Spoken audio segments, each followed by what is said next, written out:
North to south, coast to coast, around the world. This is the Wells Report. Greetings. My name is John David Wells. Thanks very much for joining us. What do we do here? We bring you the news. We bring you analysis, commentary, and debate. The news is reported honestly and truthfully and fairly. The analysis is for fact and bias. We point out both. Commentary is just my opinion. It is most assuredly not the news. Just my opinion, but just as valuable as yours. And so we debate. News, analysis, commentary, and debate. And Yvonne points out that we also try to stay warm, which is why I am dressed as follows. This is one of my favorite designers. This is Ashworth. Yeah, I like Ashworth stuff. And I hope you are staying warm, and I hope you're staying safe. Not something that is as easy as you might expect. Flags across Virginia are flying at half-staff today, hours after a store manager opened fire at a Walmart in Chesapeake, Virginia, killing 6 people. Part of a wave of deadly gun violence sweeping the nation, according to USA Today. Chesapeake Police spokesman Leo Kozinski said officers responded to a 9/11 call Tuesday night, found several people wounded or hiding in the store, and that rescue and tactical teams swept through, providing life-saving measures. At least 6 survivors were transported to local hospitals, one in critical condition. You hope a day like this never comes. We train for it, we practice, we talk about it, we learn lessons, said City Manager Chris Price at a briefing today. You hope those lessons will never have to be put into use. And those words are completely and totally true. And sad that those measures had to be put into use yesterday. Chesapeake Police Chief Mark Zaleski said the first 9/11 call came in at 10:12. Officers arrived 2 minutes later. The assailant died of a self-inflicted gunshot wound. A handgun was recovered at the scene. The bodies of 2 victims and the shooter were found in the break room of the store, this according to city officials. One body was found toward the front of the store. 3 other victims were transported to local hospitals but died of their wounds. Walmart identified the gunman as Andre Bing, a team leader working for the company since 2010. Employee Breonna Taylor, make that Breonna Tyler, told ABC News Good Morning America that workers had gathered in the store's break room at the start of a shift when a manager, walked in and without saying a word, began to fire. He literally just started shooting throughout the entire break room. I watched multiple people just drop down to the floor, whether they were trying to duck for cover or whether they were hit. He looked directly at me, but he missed by my head by an inch or 2. Employee Jessie Wilczewski told WAVY television that she was hiding under a table when the shooter looked at her with his gun pointed at her, then told her to go home. It didn't even look real until you could feel the pow, pow, pow. You could feel it. I couldn't hear it at first because I guess it was so loud, but I could feel it. Joetta Jeffrey told CNN that she received text messages from her mother, who was inside the store when shots were fired. Her mother, Betsy Umflett, was not injured. I'm crying, I'm shaken, Jeffrey said. I had just talked about buying turkeys for Thanksgiving, and then this text came in. Antonio Garcia, 31, a truck driver from Houston, Texas, said he went into Walmart for supplies on Tuesday just before 10 p.m. As he walked back to his truck, he saw police vehicles converging on the parking lot and people exiting the building. He said he saw a man bleeding from the head and learned there was a shooting. It's crazy. I was talking to my wife. She was like, "You've got to pray." As do we all. Marilee Santiago, a receptionist at Wayne's Home, a furniture and mattress store next to Walmart, called this the toughest time of the year for people in retail and said workers worry about their safety regularly. She found out about a coworker shopping at Walmart on Tuesday night, an hour before the shooting. My heart dropped. Yeah. President Biden issued a statement expressing gratitude to the first responders and pledging support and assistance. There's more about that, but we'll save it until later. Virginia Governor Glenn Youngkin also spoke. And the Bureau of Alcohol, Glenn Youngkin, he said this: "Our hearts break with the community of Chesapeake this morning. Heinous acts of violence have no place in our community. The Bureau of Alcohol, Tobacco, Firearms, and Explosives said it was assisting with the investigation. Virginia Governor Glenn Youngkin, who ordered flags flown at half-staff, said he was making state resources available. Mayor Rick W. West, in a statement posted on Twitter, also lauded the efforts of first responders. I am devastated by the senseless act of violence that took place last night in our city. Chesapeake is a tight-knit community, and we are all shaken by this news. Anxiety and rumors spread in the hours after the attack. At 9:30 a.m. Wednesday, the city posted a notice on Twitter warning that rumors of an active shooter at Target in Chesapeake are untrue. Please help us control rumors by only sharing information from this account. Comic and former Saturday Night Live cast member Jay Farrow, a city native, vented on Twitter, "My heart goes out to my city and my rage grows from the redundancy of these acts. Right in my backyard, right where I grew up. Chesapeake is strong, will continue to be, but this has got to stop. Too many innocent lives lost, and not enough care to change it." Mary Glisson, 73, a housewife from nearby Great Bridge, was shopping in the area. Glisson, who said she sometimes stops at Walmart, heard the shooting on the news. "I thought I would stop and give condolences, I guess you would say." The shooting in Chesapeake is the latest incident to rock the country, coming days after a massacre in a well-known LGBTQ nightclub in Colorado Springs, Colorado, where 5 people were killed. Earlier this month, 3 University of Virginia football players were killed, 2 others hospitalized following a campus shooting. The same day, 4 University of Idaho students were found dead with multiple stab wounds. A database run by USA Today, the Associated Press, and Northeastern University that tracks mass killings since 2006 counts 40 mass killings so far this year. We don't know what the criteria of their count is. That is second to the 45 that occurred for all of 2019. The database defines a mass killing as at least 4 people killed, not including the killer. Families and friends seek word on loved ones. In Chesapeake, police tweeted that a family reunification site had been set up in the Chesapeake Convention Center. Among those gathered outside early today was Camille Buggs, a former Walmart employee who told the Virginian Pilot that she hoped to learn the fate of some of her former co-workers she had not been able to reach after the shooting. "You always say you don't think it would happen in your town, in your neighborhood, in your store, in your favorite store. That thing has me shocked." Sure it does. Stunned employees also gathered at the nearby Sam's Club, where attendance was taken. Police said all employees had been accounted for. A Walmart in El Paso, Texas, was the scene of one of the nation's bloodiest attacks in 2019 when a gunman police say was targeting Mexicans killed 22 people. Walmart released a statement on Twitter saying, "We are shocked at this tragic event in Chesapeake. We're praying for those impacted, for the community and our associates. We're working closely with law enforcement, and we're focused on supporting our associates." Senator Mark Warner of Virginia tweeted that he is sickened by reports of yet another mass shooting, this time at a Walmart in Chesapeake. State Senator Louise Lucas echoed Warner's sentiment, tweeting that she was absolutely heartbroken that America's latest mass shooting took place in a Walmart in my district. So Chesapeake is a city of about 250,000 people, 100 miles southeast of Richmond. The city sits on the Atlantic Intercoastal Waterway, a few miles from the Virginia Beach oceanfront and downtown Norfolk. Chesapeake offers an endless range of outdoor activities, terrific shopping, phenomenal food, and beautiful wildlife.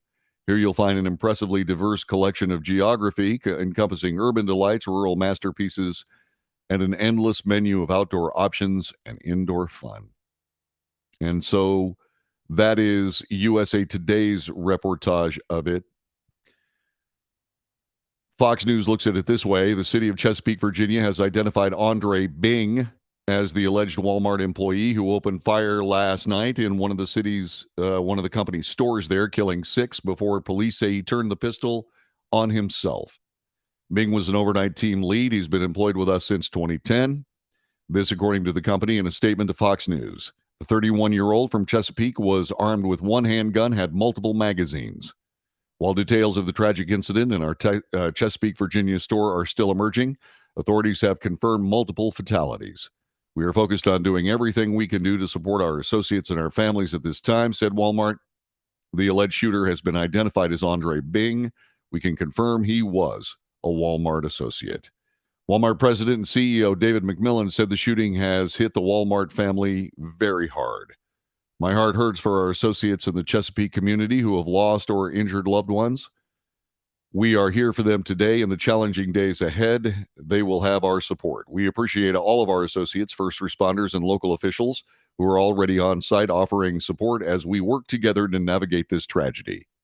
The development comes as employees at the Walmart Supercenter location in Chesapeake are now speaking out about violence that erupted in the break room of the store late Tuesday night.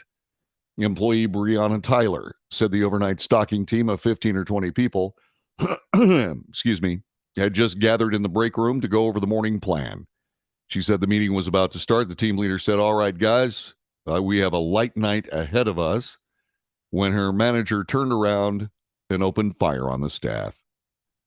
"It is by the grace of God that a bullet missed me. I saw smoke leaving the barrel of the weapon. I literally watched bodies drop. It was crazy." At first, she didn't think the shooting was real. It was all happening so fast. I thought it was like a test kind of thing. If you do have an active shooter, this is how you respond. Tyler, who worked with the manager just the night before, said the assailant did not aim at anyone specific. He was shooting throughout the room. It didn't matter who he hit. He didn't say anything. He didn't look at anybody in any specific type of way. And so, a witness told WAVY she heard the suspect laughing at one point, and she believes the shooting was planned. 3 individuals, including the shooter, were located deceased in the break room of the store. One victim was located deceased toward the front of the store. 3 other victims were transported to local hospitals for further treatment, but succumbed to their injuries. At least 6 additional victims were transported to local hospitals for further medical treatment. One of these individuals is currently in critical condition. The chaos ended after police say the shooter, who was armed with a pistol, turned the weapon on himself. He is believed to have died from a self-inflicted gunshot wound. And so, it has happened again. It has happened as a chain of these events has happened yet again.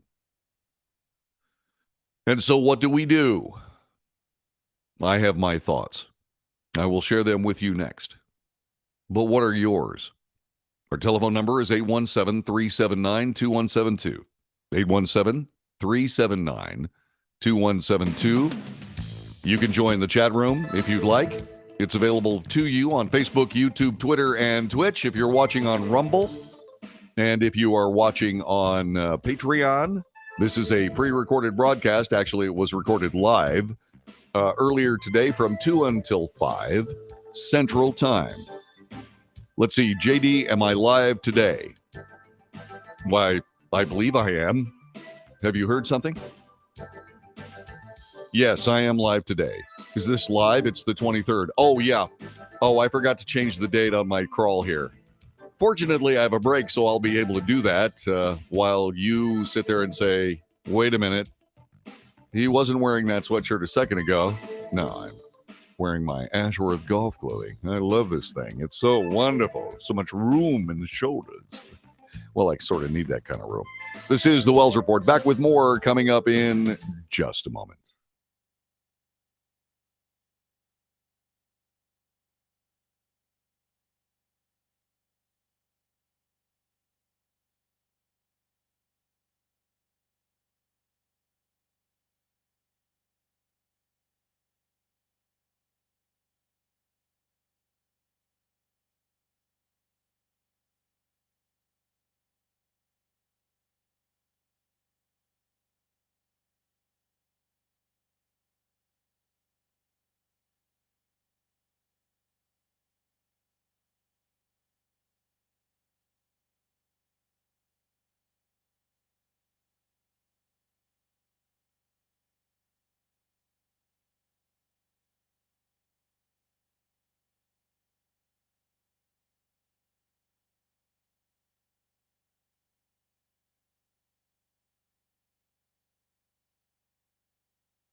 This is the Wells Report. My name is John David Wells. Our telephone number is 817-379-2172. Please use that at your leisure.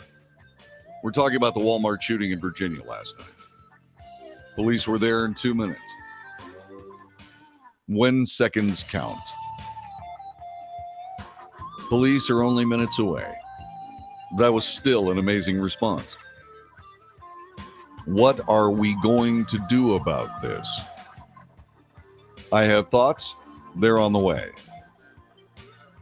President Biden called for greater action on gun control in a statement released this morning after police said a store employee at a Virginia Walmart used a pistol to kill 6 people and wound 4 others.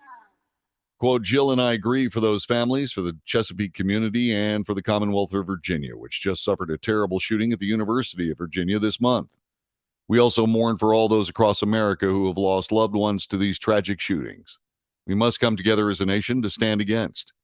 This year, I signed the most significant gun reform in a generation, but that is not nearly enough. We must take greater action.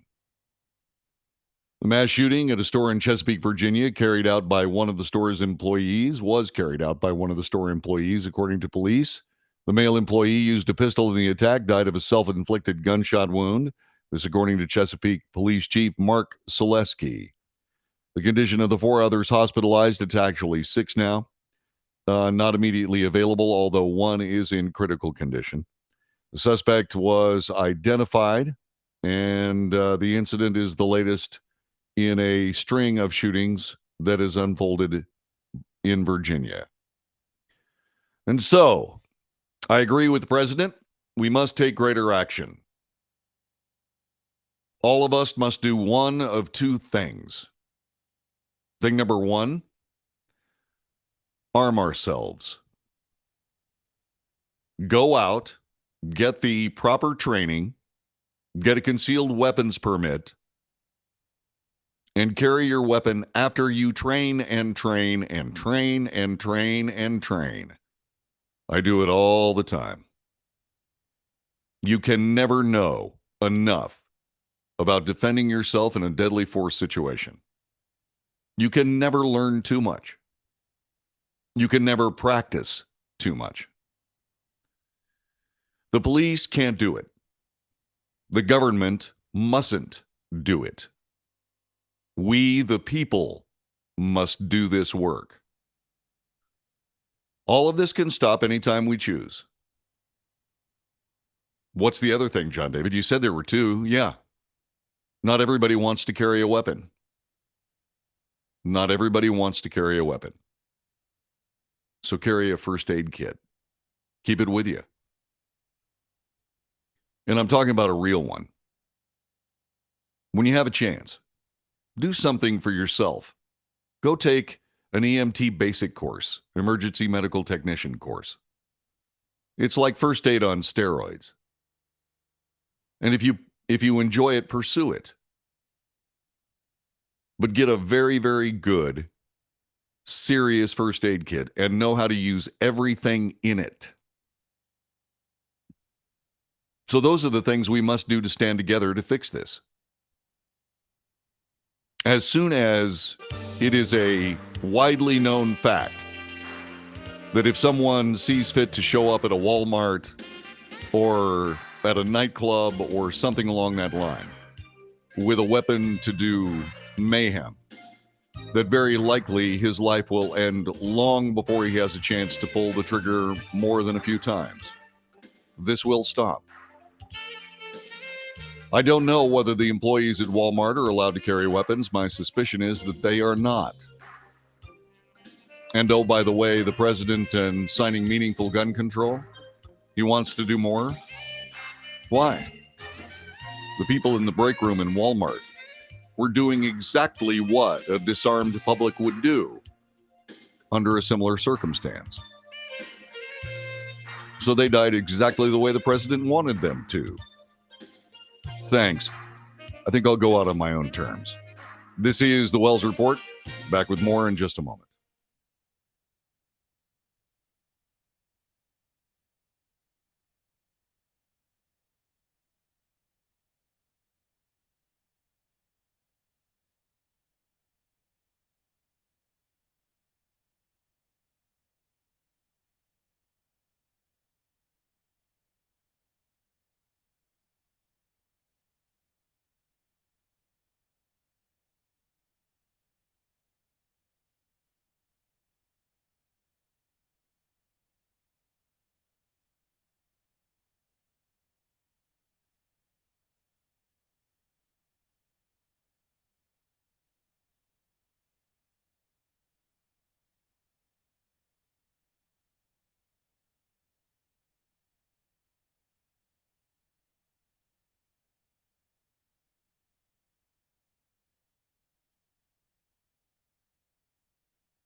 This is the Wells Report. My name is John David Wells. Please support the report.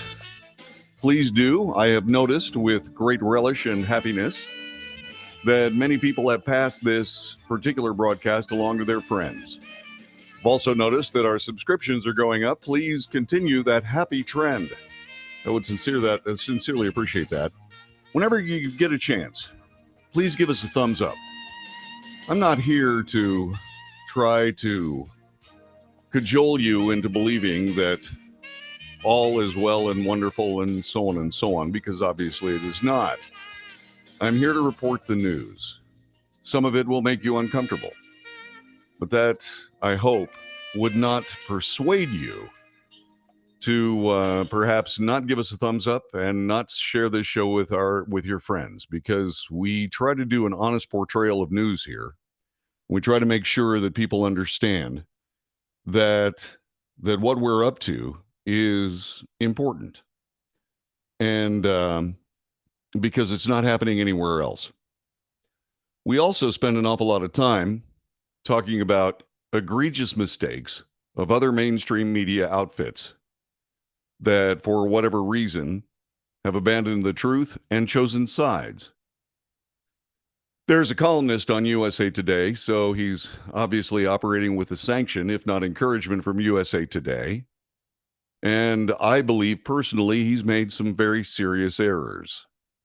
His name is Rex Hupke. I've quoted him many times on this broadcast. It doesn't take much pondering to figure out cause and effect. If you dehumanize people enough, someone will treat them as less than human. You make guns easy to get. Unhinged people will get them and use them to kill. You respond to tragedies with thoughts and prayers and nothing else, and nothing's going to change, writes Rex Hupke. For months in America, we've heard hideous anti-LGBTQ rhetoric coming from one side of the political aisle. Lawmakers, parents, and pundits seemingly senselessly call out drag queens, labeling teachers who dare to speak of gender identity as groomers, passing or supporting legislation making the word gay seem taboo. So many errors. Labeling people groomers and attacking LGBTQ rights.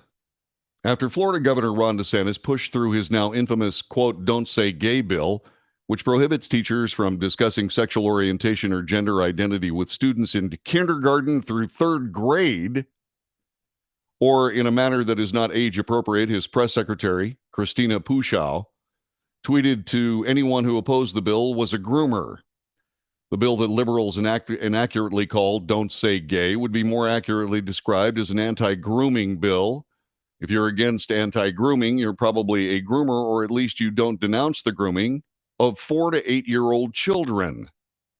In April, Representative Marjorie Taylor Greene of Georgia tweeted, "Democrats are the party of killing babies, grooming and transitioning children, and pro-pedophile politics." It's all wrong, says Hupke. It's all based on nothing but intolerance, and it all dehumanizes members of an already vulnerable community and paints them as existential threats to people outside that community. Here's the first error I'm going to, there are a couple here, but here's the first one I'm going to talk about.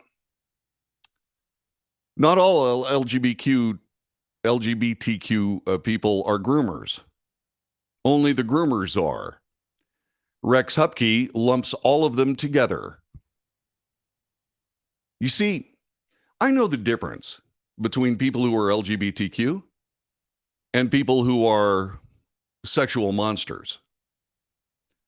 I know the difference between reasonable human education in schools in age-appropriate manners and education that is more indoctrination of trying to normalize what is activity that is intended for adults, consenting adults, in private between themselves.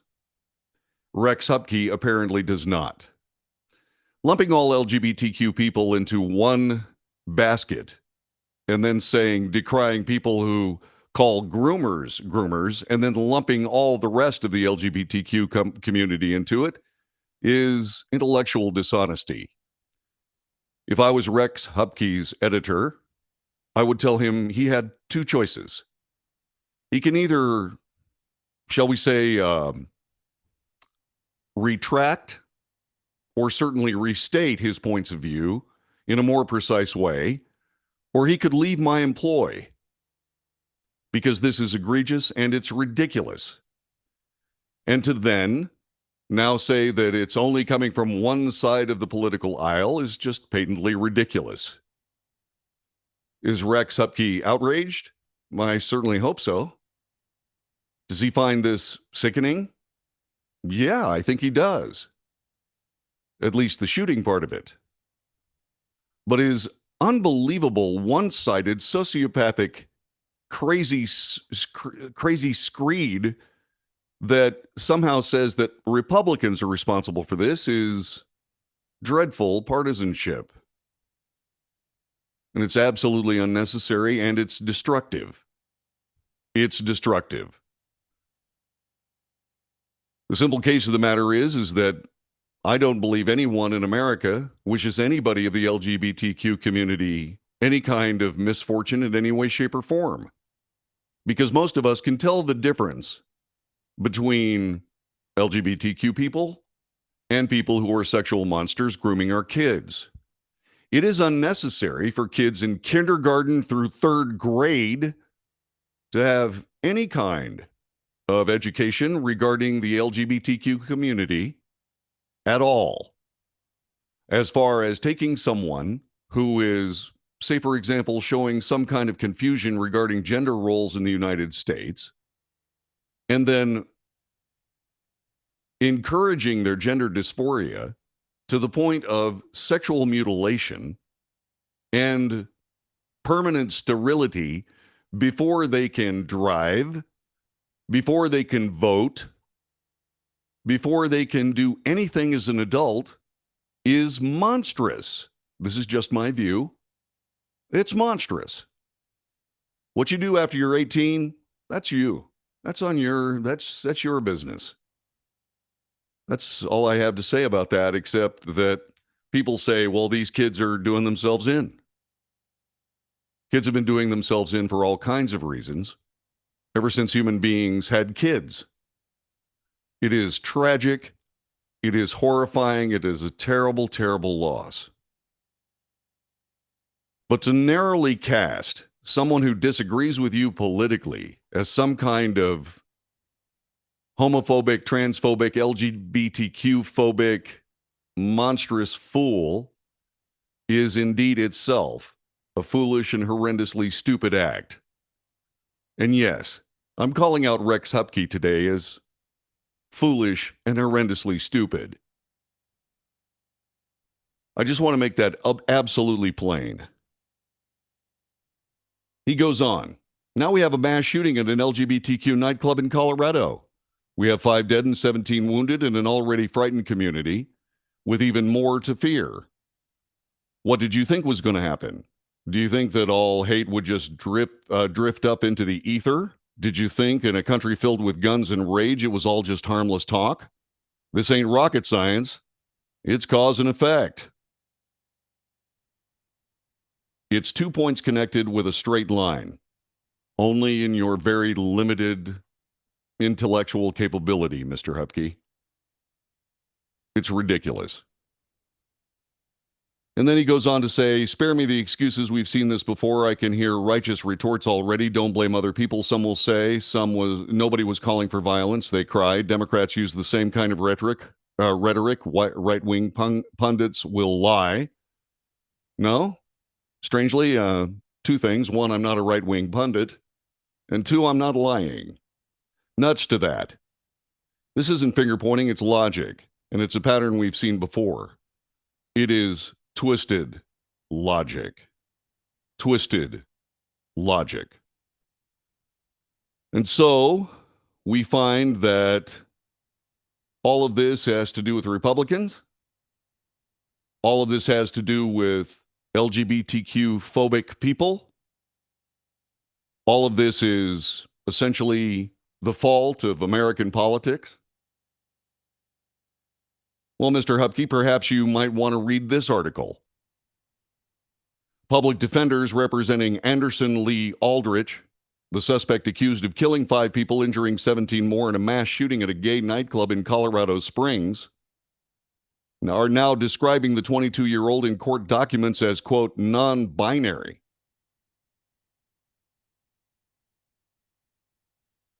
In several standard motions filed on behalf of Aldrich, the public defenders refer to the suspect as Mr. Aldrich. The motions deal with issues like unsealing documents and evidence gathering, not Aldrich's identity. There was no elaboration about it. Anderson Aldrich is non-binary. They use they, them pronouns, and for the purposes of all formal filings, will be addressed as Mr. Aldrich. So the person responsible for the shooting decried by Rex Hupke is a member of the actual community. He's not a right-wing congressman. He's not a right-wing pundit. He's not LGBTQ phobic. He's just a suspected murderer. That's what Mr. Aldrich is. He uses they, them pronouns. Does that sound like right-wing rhetoric to you? He identifies as non-binary. Is that because he was, frightened into it because of all the threats against LGBTQ community members? Somehow I don't think so. Mr. Hupke is a danger to himself and society from a standpoint of the rhetoric that he throws out there. I don't know whether it was too much wine.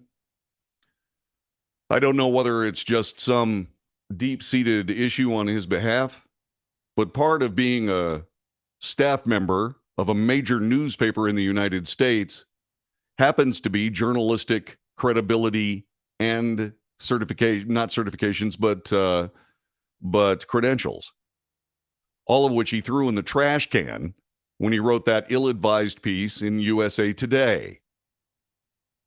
Where are the editors at USA Today? Are they unaware of the breaking news? The President of the United States is the first person to take advantage of this idea that somehow he's doing everything he can because he passed the first meaningful gun control legislation in the United States, making it more difficult for people, say, for example, in a Colorado Springs nightclub or a Virginia Walmart or on a college campus to be able to draw leather and end the event.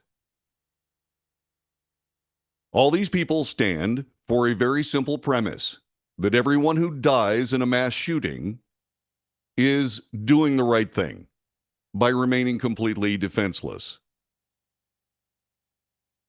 That is insanity, in my view. Insanity. When seconds count, police are only minutes away. Yes, I agree with the president. We, the people of the United States, must act. We must either begin carrying weapons, or we must begin carrying first aid kits. You make the choice. You make that choice, but make it. All of these companies that say, you are not allowed to carry firearms on our premises. Those people are at least as culpable as rhetoric flying around. The people of the left have used all kinds of very harsh rhetoric in their own right. I've been called a Nazi. I've been called a bigot. I've been called a terrorist. I've been called all manner of things that are absolutely not true. Does it annoy me? Sure. But do I know the difference between, say, for example, something that's an annoyance and something that should cause me to take up arms and go try to do something completely and totally against our laws, not just the American law, not just the world law, but the laws of God. Thou shalt not kill. No, that's not the reason. This kid apparently was bullied in school. Why? I'll tell you why. Because the people running the school don't know the difference between a bully and a victim. And because bullying serves a political advantage in schools. Where am I getting this wrong? 817-379-2172. 817-379-2172. Groomers are groomers. Sexual monsters are sexual monsters. They're not created by Republican rhetoric. This is the Wells Report. Back with more in a moment.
This is the Wells Report. I am John David Wells.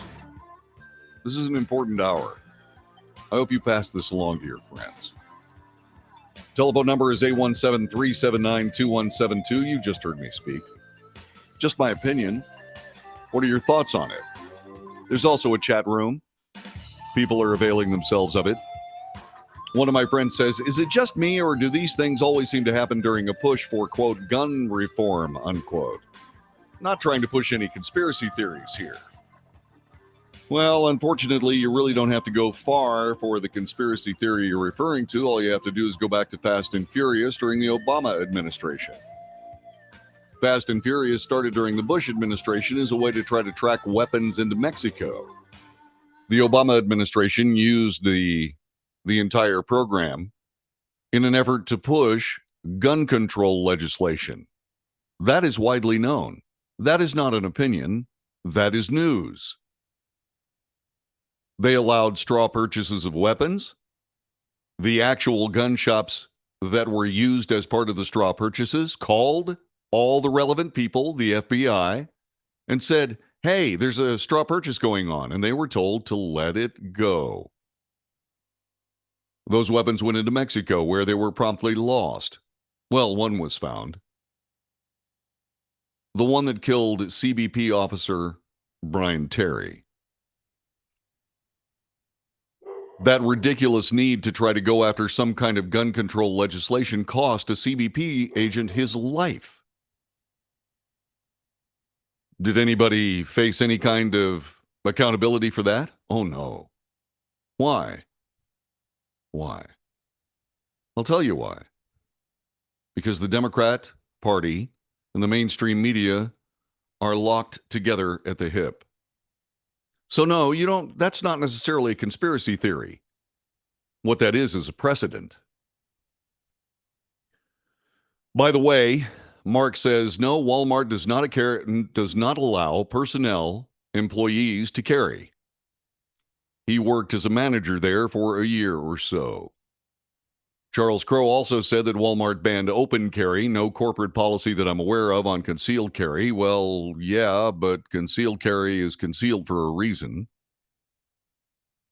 Eddie says, if they get the gun control that they want, we're done. They won't get the gun control that they want. It's not American. Anybody who wants to disarm America at one point or another is committing treason. Those aren't my words. I believe they were spoken by James Madison. The disarming of America is a totalitarian ploy. If you don't believe me, then revisit why you won't go visit Australia. Because they decided to turn in their weapons, and the police started beating other people in the street. Let's see. Hey, sent a text to a friend to see if they might have saved the 2-point video you posted about earlier. I don't know. 2-part video. Okay.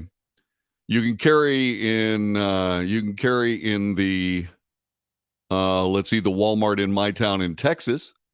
That's good. If you get it, I want a copy, please. Let's see. Replying to Eddie, I'll send it to you, etc. Replying to Eddie Jones, the Walmart deal last night is only 100 miles away from me, says Eddie. Chesapeake was home, it says Chesterfield was home, woman with kids killed. And Queens dude was arrested there too. Okay. Walmart has signage saying, please refrain from open carry in the store.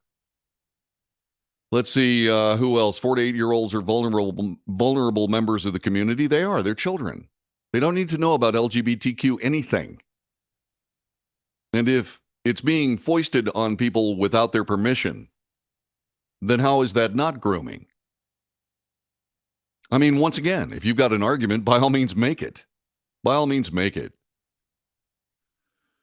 Let's see, funny. Serious mental health issues in this country, so many factors in that statement. I know, breakdown of family, education, societal changes, overall permissiveness and acceptance of lack of moral compass, etc., etc. The list is rather long. If this guy was bullied and if he was non-binary, then it is because he was frantically trying to search for the basics of human life that come from parenting, church, all of those things. The ability to defend oneself. I taught my children how to defend themselves. I gave them rules of engagement. Not one of them ever violated them. The only one that was ever bullied was only bullied until I gave him permission to knock the guy out and taught him how. And then went to the school and explained that that was going to happen next. They explained to me, my God, we'll throw him out of school. No, you won't. He's complained about this 3 times, right? Well, yes. He's defending himself. Why does the world hate children so much as to subject them to the sex lives of others and even go so far as to mutilate them? It's despicable. Yeah. There's no reason why any of this should be discussed before fifth grade. Fifth grade? I think we ought to wait until they're out of puberty, thank you. And we shouldn't stop that, by the way. Why are they already afraid? It could be because the politicized media tells them to be afraid. Why not blame the guy who did the shooting? Why does it have to be some grand design for all of mankind? Right. Disagreement with someone's behavior, life choices, etc. does not equate here. I'm not saying no LGBTQ plus person has ever been injured for their status, but I think we'd be hard-pressed to find more reality in that. I agree. This is the Wells Report. Hour number 1 in the books. Hour number 2 is next. Thanks very much. Very good debate. Very well done. Thank you so much, and I'll be back in just a moment.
North to south, coast to coast, around the world. This is the Wells Report. My name is John David Wells. What do we do here? We report the news, honestly and fairly. We analyze the news for fact and bias. In short, we de-propagandize the news. We make commentary. That is just my opinion, just as valuable as yours. And so we debate. News, analysis, commentary, and debate. Monday through Friday, usually. Monday through Friday, from 2 until 5 p.m. live Central Time, 3 to 6 on the East Coast, noon to 3 on the West Coast.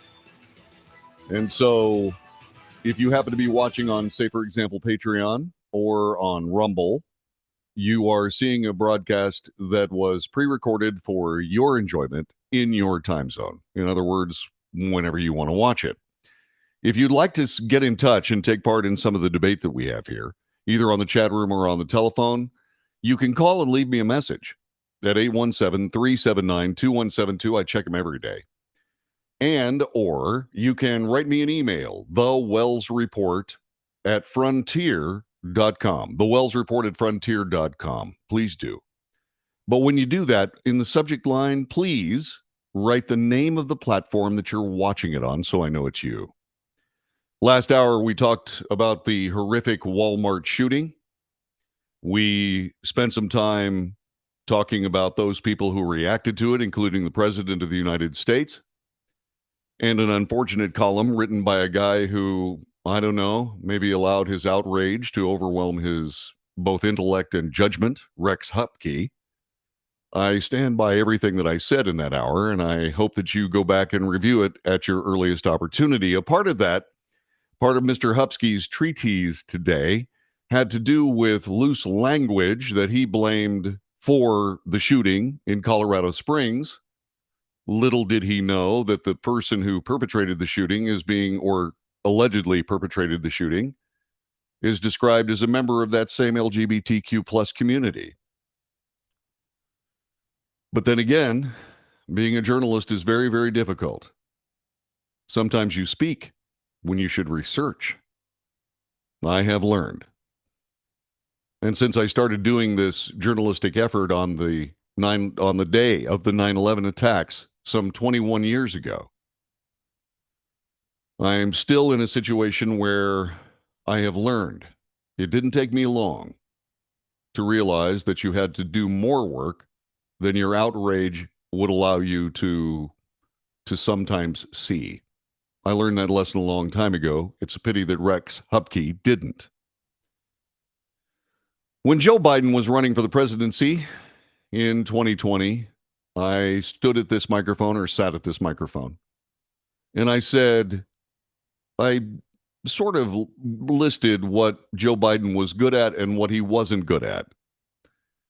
And the things that I considered his downfall, or shortcomings rather, for all intents and purposes in my mind, disqualified him from being the president of the United States. The people of the United States, on the other hand, had a different point of view. They elected him anyway, although I did say at the time, Joe Biden is not going to be running the presidency. You may be voting for Joe Biden, but the people that are actually going to be running the presidency don't appear on any ballot. Now, it's always true that a presidency is a lot of responsibility with, thankfully, not enough real power to demand everything of everyone. And that's okay. But still, when you vote for someone, you need to understand that they're going to bring with them people that you didn't vote for and most likely would never vote for.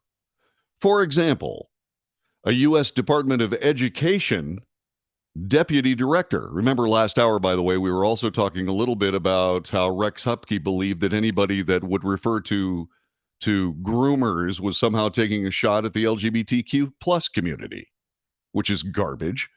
All that was him lumping the LGBTQ plus community into the group of groomers. One group is a group of people just living their lives and trying to have a good time. The other group, the groomers, are trying to sexualize children for their personal enjoyment. See, I can see differences in those two groups. Rex Hupke cannot. But those policies that lead to the training of LGBTQ plus circumstances for children in kindergarten through third grade, for crying out loud, that ridiculous preposterousness lost on Rex Hupke, comes from the U.S. Department of Education in large part.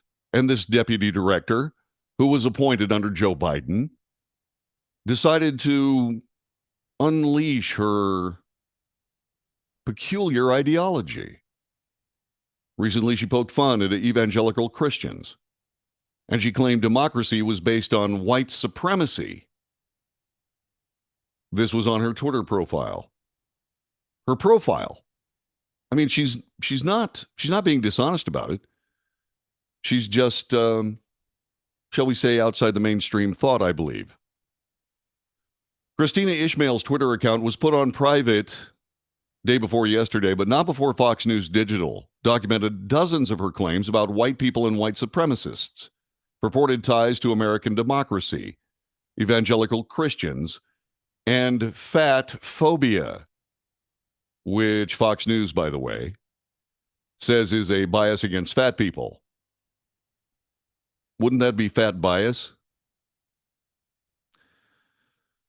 Ishmael is the deputy director in the Office of Educational Technology. The office implements policies for equity of access to technology. Here's what she says, quote, democracy is also built on white supremacy, which I see perpetuated in education circles when BIPOC folk, let's see, I better find out what BIPOC teachers are. Let's see, I used to know this. That's Black. BIPOC stands for Black, Indigenous, and People of Color. Okay?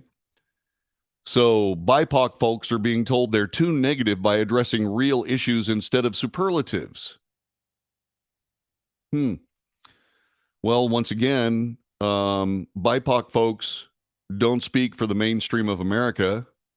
And when they try to speak for the mainstream of America and they're criticized, that is not some kind of a negative bias toward them. It's just simple reality. Ishmael responded to a tweet which claimed evangelical churches welcomed hate and white supremacy into their institutions. She replied, Amen. Fox News asked the Department of Education whether Ishmael displayed a bias against evangelical Christians, but did not receive a response. 25 to 30% of Americans identify as evangelical. The Biden official said she walked away from a discussion because, quote, a white male dominated the conversation. In another instance, Ishmael said she was tuning out voices from white people. Why? Because she's a flaming bigot. That's why. In another tweet, Ishmael seemingly cast doubt on whether white gay men deserve to be considered a marginalized category in curriculum.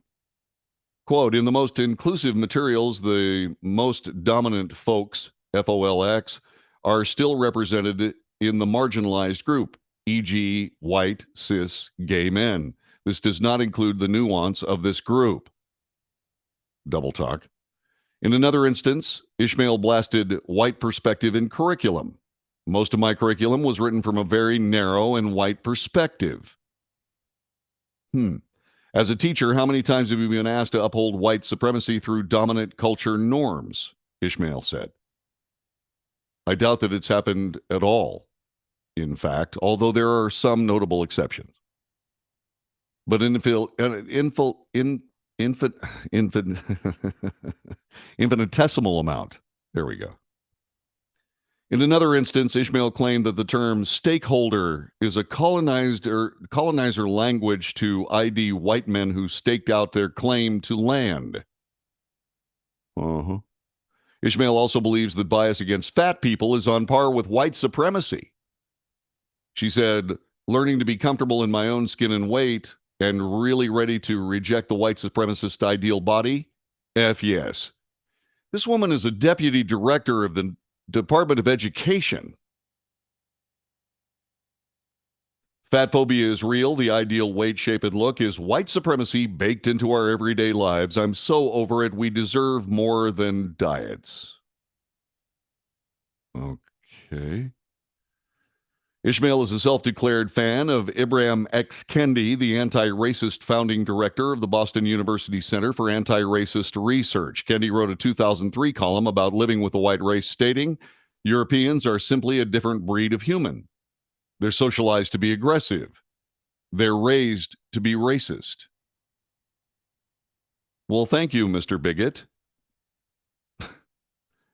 Kendi claimed white people are worried about extinction, have tried to level the playing field with the AIDS virus and cloning. But they know these deterrents will only get them so far. This is where the murder, psychological brainwashing, and deception comes into play. I'm sorry, I have to ask a question at this time. Who kills more black people in the United States? Who's responsible for most of the deaths of black people? Okay, Planned Parenthood, but let's talk about another group. It's just like, who kills more Muslims in the world? Muslims. Once again, I'm not trying to be biased. I'm just pointing out facts. Ismail said, shout out to Dr. Kendi as this group of educators talks about culturally responsive pedagogy and specific references made to segregationists, assimilationists, and anti-racists. We have learned so much from Dr. Kendi about this and how it applies to our field. Would that be some of the damaging rhetoric that is screwing up society?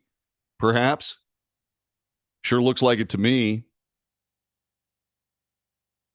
The current status quo of education works for white students, but no black or brown students. Many white people will question why it should be changed. Really? So let me ask this question. Should there be a different standard for different people based on the way they look? Or should there be a standard of education that we all support? I ask this pointedly rather, at Ms. Ishmael, who, for whatever reason, works in the Department of Education. Your thoughts? So if I'm on a webinar with professionals speaking, should I also Zoom rules to remind them no gum chewing, muting mics, etc.? That's right, no. And we shouldn't with children either. Can't help but see the white supremacy built into the rules I've seen floating around. Yeah. Fox News digitally previously reported that another Biden official at the DOE, Department of Education, Kayla Patrick, claimed that school discipline is a part of a racist system, blaming so-called whiteness while she worked for a left-wing education organization. Patrick has worked at the DOE's, the Department of Education Planning, Evaluation, and Policy departments since February. Well, there's no reason to not understand why American education is the way it is. Look who's running it. This is the Wells Report. Back with more in just a moment.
This is the Wells Report. My name is John David Wells. We have a chat room. We would like you to use it. You can find it on Facebook, YouTube, Twitter, and Twitch. And we have people from all of those platforms shown today.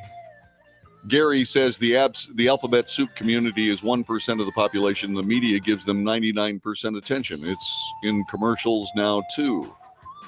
Well, it's actually not 1%. There was this very illuminating map that was published last week that talks about the number of declared LGBTQ plus persons in every given state. The average was right around 5.3%. 5.3%.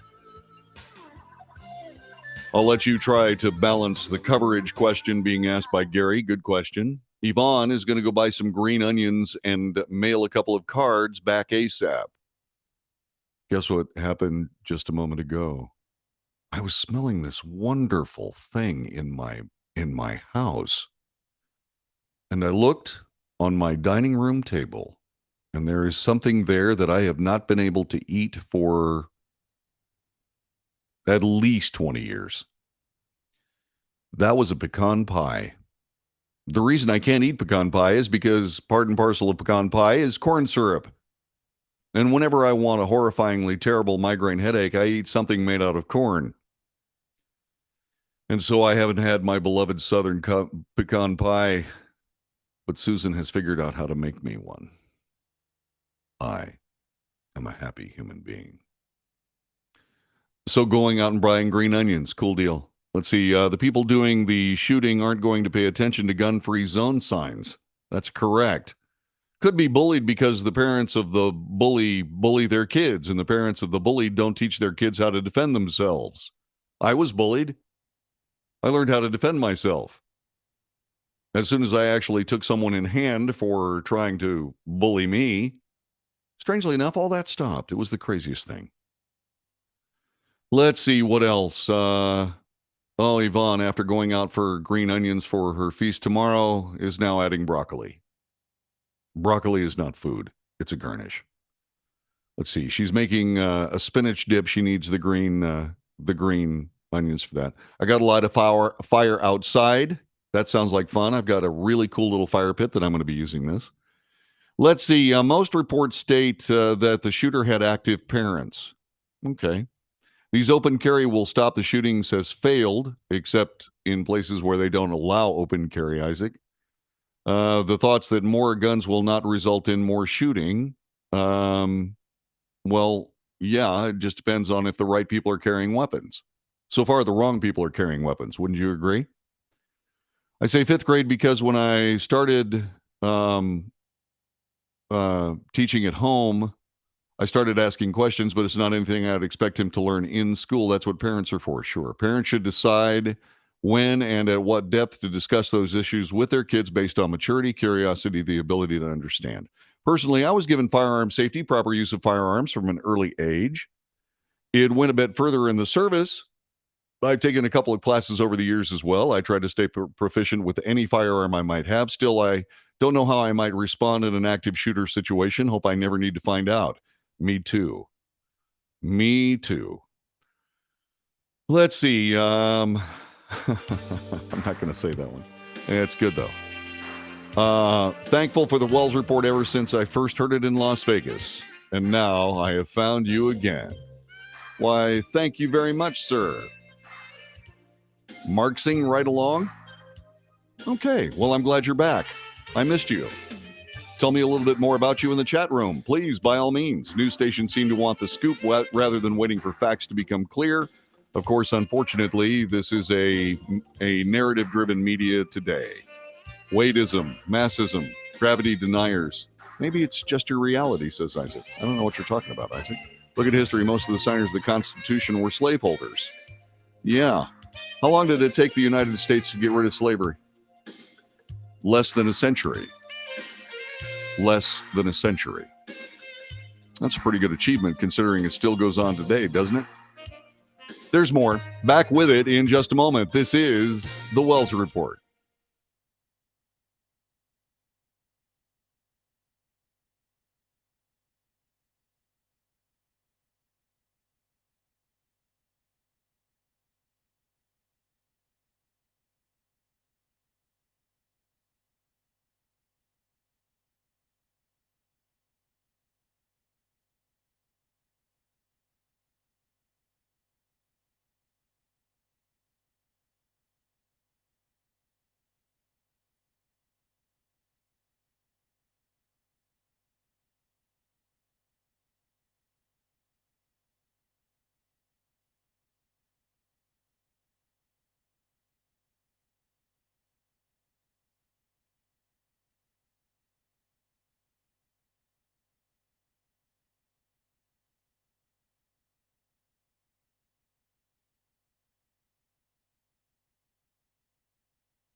This is the Wells Report. My name is John David Wells. Our telephone number, 817-379-2172. You can also reach us via the chat room, which is flying today. I was discussing the strange musings of a deputy director of the Department of Education. And I asked, after she had pointed out that the reason there was so much violence in the United States, well, it was all because of white supremacy. And the begged question was, well, who kills the most black people in America? Is it white people? The answer is no. Unless, of course, you want to say Planned Parenthood. But that doesn't really follow. No, it's black people are killed mostly by black people. And then Isaac very rightly points out 81% of white people are killed by white people. What's your point, JD? My point is not who's killing who and what their races are. My point is that there are people that are blaming things that are not real on other people in a racist way. And it is absolutely out of place, and it is absolute racism, and it doesn't make any difference what packaging racism comes from. Racism is racism. That was my point. Let's see. Let kids figure out race and gender on their own like we were allowed to. Shove CRT and woke. Yeah, well, I never really knew. Even though I was raised in Brevard, North Carolina, I really didn't understand racism. I didn't understand why people would be so stupid. I still can't understand it because I think it's stupid, it's primitive, it's idiotic, it's ridiculous. Truly, Martin got it right. Martin got it right in 1964. It's contents of somebody's character. Why is it taking us so long to figure that out? Isaac says, let kids figure out race. How do kids figure out race? Mostly they don't think about it that much.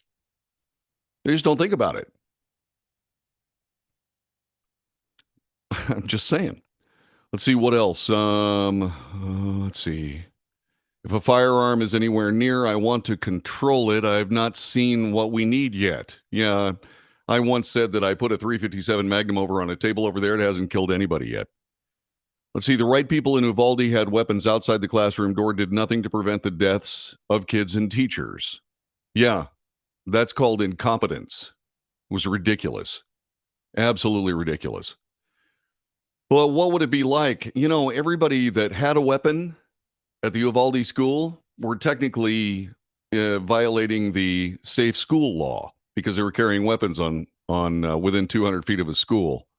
And strange, the people that usually do a shooting in a school, they don't follow that law for some reason. I wonder why. Let's see. Yeah, we're not going to say that. What else is going on? Glad I came across this broadcast. Relevant issues discussed in a mature manner. There are a few of these out here. When I was a guy, when it was a guy I listened to out in the Texas Panhandle for a while, lost track of him. He normally came in really late at night, probably Charlie Jones, one of my favorite talk show host. Didn't I say on yesterday's show that you recited any, mini, mighty? Oh, yeah. When I was 10, that's when I was paying attention to what the black kids said. Yeah, they said tiger. From that moment forward, I've always used tiger. You know why? Because I suddenly realized what people were saying. I really didn't know anything about racism per se. All I knew that it was a pejorative term. And I didn't use it after that. Yes, as a kid, you don't know better until you know better. Well, unless you're gender dysphoric. Sorry, had to be said. Let's move on. So the Georgia Supreme Court has decided that there will be early voting for the U.S. Senate runoff election. The state and some Republican groups previously objected to having early voting this weekend, citing a provision in state law preventing in-person early voting on a Saturday if it preceded a holiday. Okay. Georgia's U.S. Senate runoff between Democrat Senator Raphael Warnock and GOP candidate Herschel Walker is set to take place December 6th. The state high court issued a one-sentence order ruling allowing early voting without comment. It's the right call. It absolutely is. The Warnock campaign has argued the provision did not apply statewide runoff elections. The Georgia Supreme Court's ruling upholds a lower court ruling approval for early voting accommodations. Fulton County Superior Court Judge Thomas A. Cox made the decision after hearing arguments on Friday. The Warnock campaign, the Democrat Party of Georgia, the Democrat Senatorial Campaign Committee, all sued the state of Georgia, arguing that Secretary of State Brad Raffensperger misreads and cherry picks the state's election laws. In a statement following the lower court decision, Raffensperger said that Warnock and Democrats are trying to change election laws in the state. Senator Warnock and his Democrat Party allies are seeking to change Georgia law right before an election based on their political preferences, said Raffensperger. Instead of muddying the water and pressuring counties to ignore Georgia law, Senator Warnock should be allowing county election officials to continue preparations for the upcoming runoff. I said something today, and I hope that you saw it on Twitter. What I said was this. Well, actually, what I'll say is I'll start with a question. Who should be responsible for arguing against the most honest, the most real, the most truthful elections in the United States? What group of people should be arguing for those things? 817-379-2172. 817-379-2172. Who should be responsible? Who should be responsible for picking up the gauntlet and demanding free, fair, truthful, real, precise elections? What group of people should be doing that? Anybody? I'm waiting for the chat room. I'm seeing if somebody's going to say something. Yeah. Right. So far, nobody. Okay. Politicians. Politicians should be the group of people that argue for free, fair, precise, truthful elections above anyone else. They should be responsible for pushing those laws. They should be responsible for picture ID at polling places. They should be responsible for elections that are not incomprehensible, made so by secret software in voting machines. They should be the ones pushing this. Joe Biden said he wanted to be a unifier. He had an opportunity after the 2020 election. President Trump said, there's some problems here. Joe Biden should have said, you know what? I think you're right, Mr. President. Let's go see what's going on. But he didn't. Why? Two reasons. One, he was profiting by what may have happened in the 2020 election, or perhaps thought that he was profiting by what may have happened in the 2020 election, or he was afraid he might end up losing. Those are the only two reasons. He could have been a unifier right there on the spot. I mean, think about it for just a couple of minutes. Theoretically, he won by 7 million votes. If election fraud is such a minor issue, then why would there have been any problem with taking a couple of weeks and getting to the bottom of some of these things? That was a mistake. It was a mistake because, in my view, if he had won that election, which he did, by the way, what I'm saying is that if he had made sure that he won that election, that would have been a real unifying moment for the people of the United States, and he blew it. Why? Because politics became more important than truth. We see that every single day. We see that every single day. We do. Politics trumps truth. Politics trumps reality. In the old Soviet Union, politics actually trumped nuclear physics. And we got Chernobyl out of that. It also destroyed the government.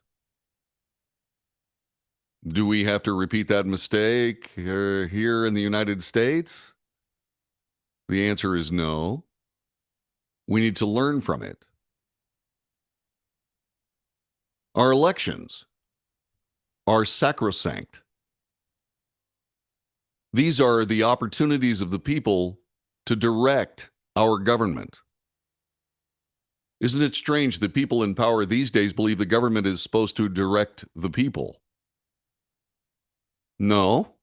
The government is supposed to facilitate the people, keep the peace, keep security insofar as they can, provide the greatest nation in the history of the human endeavor.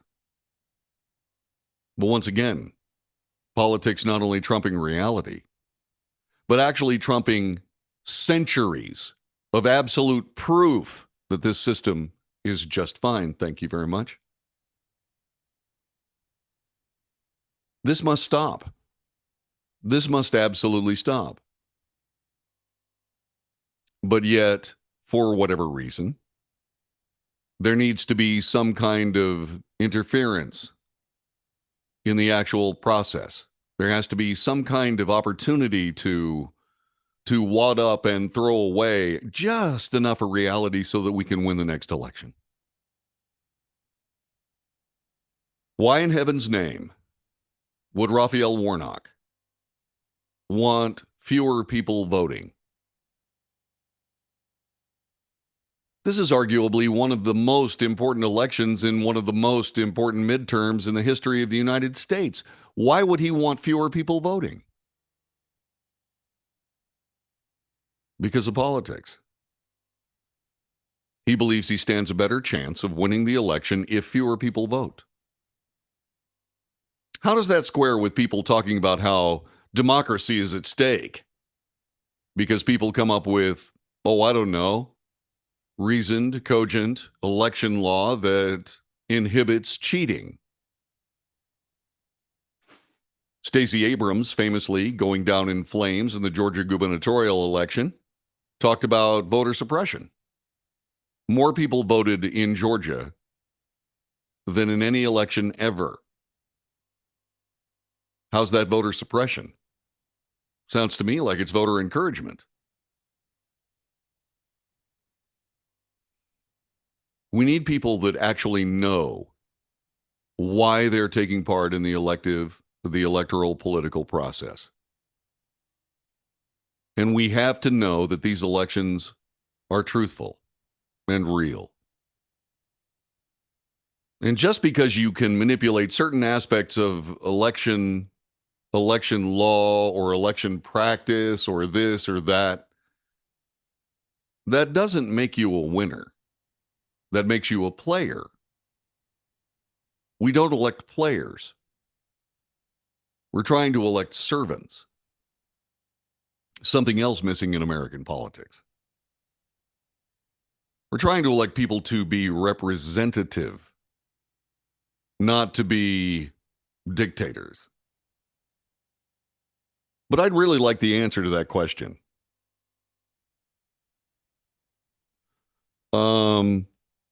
Isaac says he thinks I got that wrong. Let me read this one more time. The Georgia Supreme Court ruled that early voting is okay. Warnock's campaign, the Democrat Party of Georgia, the Democrat Senatorial Campaign Committee, all sued the state of Georgia, arguing that Secretary of State Brad Raffensperger's misreads and cherry picks the election laws. Well, he's the one that came up with early voting, and they were trying to stop early voting. I don't think I got it wrong on that one. Let's see. Georgia Supreme Court ruled in favor. State and Republican groups previously objected to having early voting, citing a provision in state law preventing, yes. Georgia's runoff between Democrats Senator set to take place. The highest court issued a one-sentence rule. The Warnock campaign argued the provision does not apply to statewide runoff elections. Why would they sue? Why would they sue under those circumstances? Senator Warnock and his Democrat Party allies are seeking of changing Georgia law right before an election based on their political preferences instead of muddying the water. You know what, Isaac? I think you're right. I think I misread that. I think I did. I've got to correct that. No. Okay. So yes, Senator Raphael Warnock. That was why it wasn't making sense to me. Why would Senator Raphael Warnock want to inhibit people voting in the most important election in Georgia since the last most important election in Georgia? Isaac, thanks very much for the catch. More about that in a minute. You're listening to the Wells Report. My name is John David Wells. Our telephone number is 817-379-2172. 817-379-2172. This is the Wells Report. Back with more in a moment.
This is the Wells Report. My name is John David Wells. I got something wrong.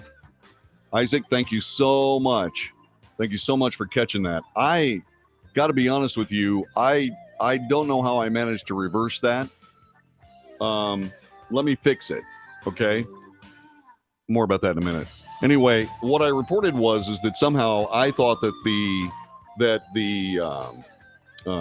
it's misleading, and I guess I was misled. The Warnock campaign department, the Democrat Party of Georgia, the Democrat Senatorial Campaign Committee all sued the state of Georgia, arguing that Secretary of State Brad Raffensperger misread and cherry-picked the state's election law. And I was assuming that because of the Georgia Supreme Court's upholding of Saturday voting, that they had sued to stop Saturday voting. I was wrong. Apparently, what was going on was this: in a state, the state and some Republican groups previously objected to having early voting this weekend, citing a provision in state law preventing in-person early voting on a Saturday if it preceded a holiday, which, in my humble opinion, is complete. It's ridiculous. You want the most people voting, period. Apologies to Senator Warnock. Sorry, man, got it wrong. And I want to make sure that we get that right. Okay, so here's the situation here. You know, like I said, I deal with a few hundred concepts every single day, and my average is pretty good, somewhere north of 99.8%.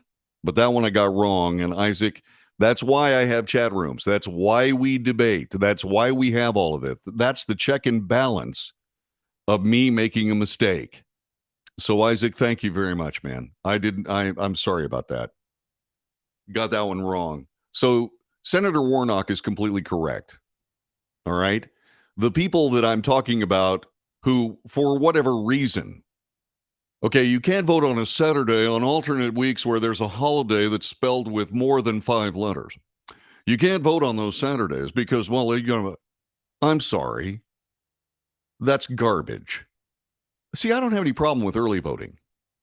The voting that I have a problem with is mail-in voting. Okay, I really have a problem with that.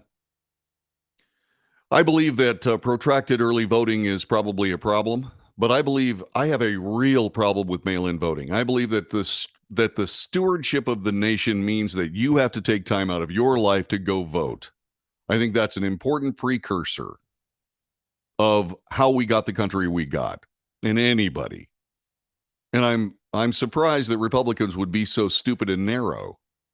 I don't have any idea why that would be, especially when you consider that I reported last week that in midterm elections, Republicans usually fare better. Excuse me, from a standpoint of runoff elections, because the turnout is much lower, and typically Republicans do better on those elections. Why would they be against it? You want as many people voting as you possibly can. So all of the nasty stuff that I said, not that it was nasty, all the observations I made and assigned to Senator Warnock, now please do assign to whoever these people are. Let's see, the state and some Republican groups. You see, that's why I discuss things in terms of politicians instead of Republicans and Democrats. There is no excuse for the Republican Party, Republican groups, or a Republican state to do anything to stop voting. Of course, there should be early voting. It's absolutely ridiculous. It's absolutely ridiculous that anybody would stand in the way of that. My apologies to Senator Warnock. Once again, like I said, I get things wrong from time to time, but one of the beauties of this show is that that's built into the cake. Not me getting something wrong, but somebody saying, John David, you got that wrong, bonehead. By the way, let me double check something here. I want to, JD, I think you got it backwards. Warnock wants all eligible Georgians to vote. Okay, I'm sorry. I quoted him as calling me a bonehead. He didn't call me a bonehead this time. That's good. All right. Let's see. Thanks again. Gary's leaving. Have a great Thanksgiving. Chat with y'all. Cooking tomorrow, working today. Yeah.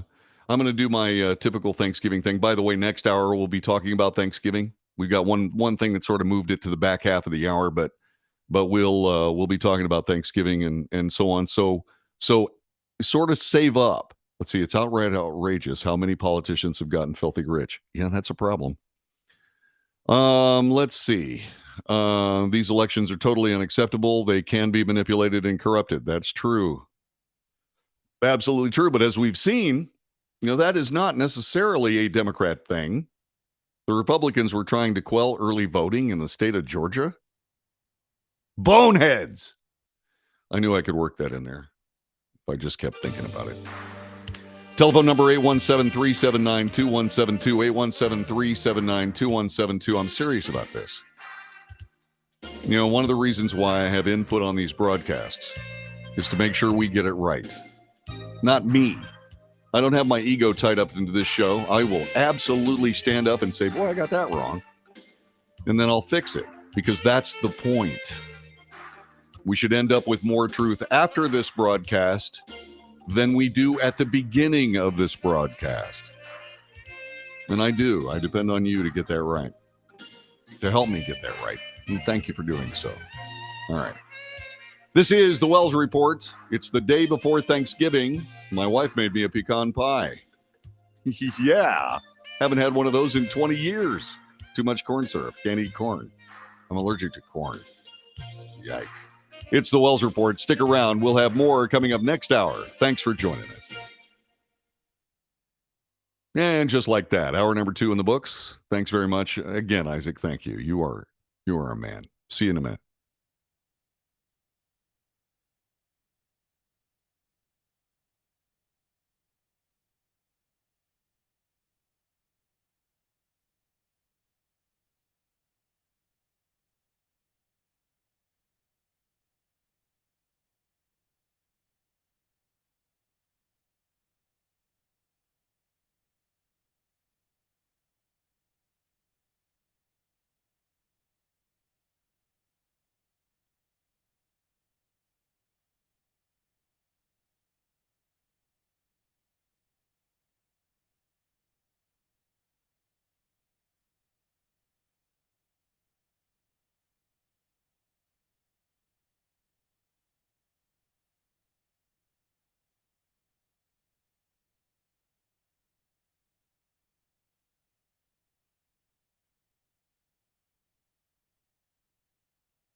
I have a good excuse. Hi, this is the Wells Report. What do we do here? Well, what we do is we report the news, honestly and fairly. We analyze the news for fact and bias. We point out both. I make commentary. That's not the news. It's just my opinion, just as valuable as yours. And that's why we debate. News, analysis, commentary, and debate. It's what we do here on the Wells Report. Thanks very much for being a part of our broadcast. And so, I was going to tell you about the excuse. Okay, John, why were you late back to the show? Well, there was a reason. You know what this is? This is my Yeti coffee mug. It's filled with delicious coffee. What kind of delicious coffee? Why, Starbucks Christmas Blend, which is different than their holiday blend. Christmas Blend. Best coffee in the world. Oh, bliss. Normally, I make coffee in the morning. And I make coffee in this house because my wife says I make coffee better than she does. The reason is because I actually put some thought into it. I discovered that a rounded half cup of coffee with 12 cups of water is the definitive coffee recipe. Try it. Just very slightly rounded, half cup of coffee in your favorite coffee maker, but one that has the capability of making 12 cups of coffee. That is the official recipe of the Wells Report. Anyway, so I made some coffee this morning, and I always do the same thing. I have a couple of cups of coffee, couple of these every day, and I usually keep my coffee next to me right here. Why didn't I have my coffee right there? Well, there's a good reason. Because I couldn't find my coffee mug. I knew I had filled it up with coffee. I filled it up with coffee and I set it down and went over to the refrigerator to get an apple. I have hypoglycemia, so every now and then my blood sugar crashes. I know. John, you're afflicted. Yeah. I'm afflicted. Completely correct. So anyway, I keep that cup of coffee to keep my vocal cords wet and all that kind of stuff and blah, blah, blah, blah, blah. Well, I went over to the refrigerator and then I walked it away. Okay, Jesse, I'll get to that in just a couple of moments. Anyway, so what I did was I set it down. Now, that was in the area where we normally put dishes about to be washed. We rinse them off, we stack them, and then we rinse them off again, and I put them in the dishwasher. I handle output in our house. Susan handles input. I handle output. But because of the joys of the holiday season, which we'll be discussing here in a minute,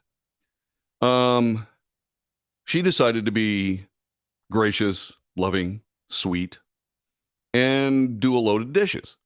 She picked up my coffee mug and put it in the dishwasher after pouring out a perfectly dispensed cup of coffee. One of the things about these Yetis, they will literally keep a cup of coffee hot for hours. It's the most amazing thing I've ever seen. I've got a lot of coffee cups like this. They're all metal. They're all the same. But for some reason, Yeti coffee cups keep coffee hot for hours. Hours. They're perfect. That's why I have one. And they're expensive. Yes, I know. And I got barked at for buying one. You've got so many of those at home. Why do you have this one? Because it keeps coffee hot for hours. Yeah. Okay, so anyway. So she took my coffee, poured it out, and put it in the dishwasher, and she washed it. I couldn't find my coffee cup, so I was wandering around. Where's my coffee cup? She goes in the dishwasher. So I made another pot of coffee. And so I'm still coffeeed. And I'm very happy about it. Mm. And now, Jesse says, admit it, John David, your Yeti is a sippy cup. Yes. My Yeti is a sippy cup. It is a sippy cup for adults. It is. Why? Why do I have a sippy cup? Well, that has to do with the structural integrity of this broadcast facility from which I broadcast from right this moment. You'll note that my Apple MacBook Pro is over here. My coffee is over here on a smaller table that is lower than the rest of the table. Why is that? Well, because I've spilled coffee into my MacBook Pro and it killed it. Artists are clumsy, sippy cups are a requirement. Yeah. I'm not hating on your no. I am not hating on your sister Susan. Okay? That's not what I'm doing here. Okay? Yeah. Oh, bad is right. Do you know how much it cost me to get my computer fixed? You have any idea? $1,300. I took it down there. They said, yeah, I'm sorry, there's been some fluid in there. We're going to have to charge you $1,300. Or we can just fix what's wrong for less. But so I paid $1,300. And just to double check to make sure that it was going to work, it came back to me. It was working fine. It was working great. It was fantastic. It was just great. Then I did it again. That's the most expensive MacBook Pro in the history of computing. And so, obviously, I started using sippy cups.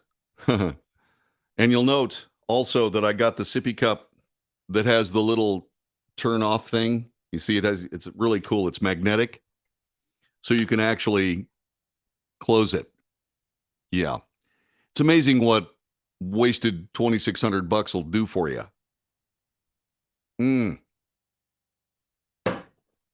Oh, yeah. That's why I never go to Apple for my computers. Oh, yeah. Yeah, you say that. You see that computer over there? That's the one that's running the music for this show. Yeah, that computer over there was $3,200. It's PC. It is a Dell Precision. Let's see, what is it? It's a Dell Precision laptop. It's actually a full-size computer in a laptop size. It is an amazing thing that has a serious glitch in it that I could never fix. Had this wonderful dual-core processor. It was just the best ever. It was fantastic. And for whatever reason, there's some glitch in it that causes it to burn half of its computing power all the time. I went to Taskmaster and said, what's my computer doing? Because it's slow. And I found that was the case. I took it back to Dell. Yeah, that's a problem with those computers. Well, what are you going to do to fix it? We can't. Excuse me? Did they give me half of my $3,200 back? Nope. So anyway, so you can still get screwed by buying a PC. I'm just saying. All right? So get off me and my Mac. Yeah, they're expensive. But let me tell you something. They are worth it. I don't know who that is on my phone, and I don't care. All right. Let's get back to business. By the way, the Thanksgiving Spectacular is coming up in just a couple of minutes. Think about what you're going to be doing for your Thanksgiving and share your information. Yeti will only keep your drink hot if you put the lid on. Not true. Not true. It's the most amazing thing I've ever seen. Yeti is, I hate to say this, worth the money because they are expensive. This some gun was like $25.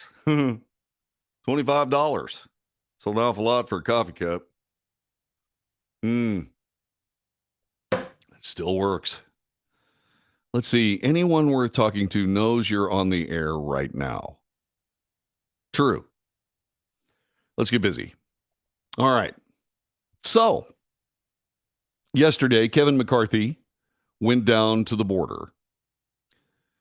And as most Republicans do, yeah, just don't replace it for a while. I keep track of it like you wouldn't believe. Anyway, like most Republicans do when they are in a position of actually gaining power, they talk a really good game, which they immediately set aside based on the fact that Republicans really can't accomplish anything at all. At least haven't so far. Maybe he's going to change that trend. I hope he does. God bless the Freedom Caucus in the House of Representatives. Those are people that are Americans. At least they appear to be Americans because they're Republicans, and they are Republicans, and they are pushing Kevin McCarthy to do some things that are really very important to our nation. So he went down to the border, and he immediately called for the Department of Homeland Security, the director of the Department of Homeland Security, I guess he's the secretary of the Department of Homeland Security, Alejandro Mayorkas, to quit. He said, "You're going to quit or we're going to impeach you." Well, that was yesterday. What's the news today? The Department of Homeland Security today pushed back against GOP House Leader Kevin McCarthy's call for DHS Secretary Alejandro Mayorkas to step down or potentially face impeachment, with the agency saying lawmakers can, quote, do better than point the finger at someone else, unquote, for the problems at the southern border. Okay. Who should we be pointing fingers at? The Department of Homeland Security is responsible for, what is that? Homeland Security. Doesn't that mean it starts at the border? Secretary Mayorkas says the border's secure. That's because he's nuts. Do we want somebody who thinks that border is secure to remain as the Secretary of the Department of Homeland Security? Anyone? Anyone? Secretary Mayorkas is proud to advance the noble mission of this department to support its extraordinary workforce and serve the American people, according to a DHS spokesperson. The department will continue our work to enforce our laws and secure our border while building a safe, orderly, and humane immigration system. There's only one problem with that. The Department of Homeland Security is not responsible for building a safe, orderly, and humane immigration system. The Department of Homeland Security is to provide Homeland Security with the laws currently on the books. There's some predilection in the government of the United States to not only pick and choose what laws are followed and who is subject to those laws, but now what we're doing is we're finding that the Department of Homeland Security is working to build a safe, orderly, and humane immigration system. Not your job. And if you are building a safe and orderly, humane immigration system, then why is it that people are walking thousands of miles to crash the border of the United States illegally?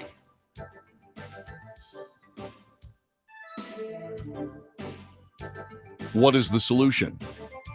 Close the flipping border.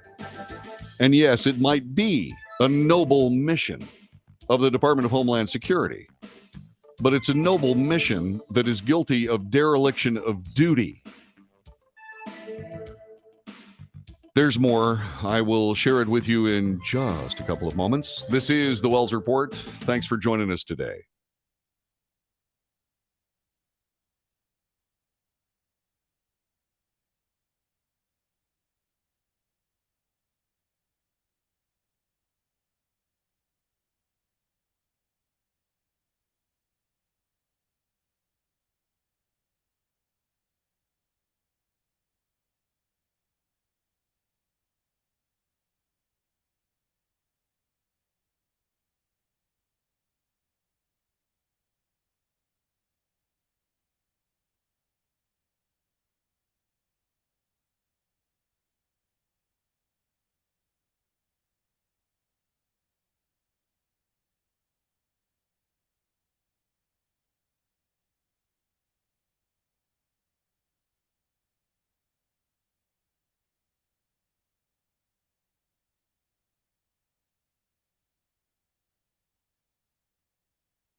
This is the Wells Report. My name is John David Wells. Our telephone number 817-379-2172. McCarthy, the Republican leader in the House of Representatives and will be the next Speaker of the House, went down to the border and called for the immediate resignation of DHS Secretary Alejandro Mayorkas. He went on to say this. This is McCarthy speaking. He cannot and must not remain in the position. If Secretary Mayorkas does not resign, House Republicans will investigate every order, every action, and every failure to determine whether we can begin an impeachment inquiry. The Department of Homeland Security issued a brave statement about their, quote, noble mission, unquote, and said that we stand foursquare behind the secretary. Well, that's because you're standing in league with failure. Because that's what this is. The Department of Homeland Security, and they say, my gosh, the Department of Homeland Security will work to enforce our laws, secure our border, while building a safe, orderly, and humane immigration system. Not their job. Three things in one statement that are both untrue and inappropriate. And those are the people responsible for Homeland Security. Once again, we have all the political organizations we need. Federal law enforcement should not be the next one. And that's what the Department of Homeland Security is. And so McCarthy's comments mark some of the strongest from Republican leadership about Mayorkas, who has faced enormous criticism from lawmakers over the migrant crisis, which has seen an historic wave of migration at the border.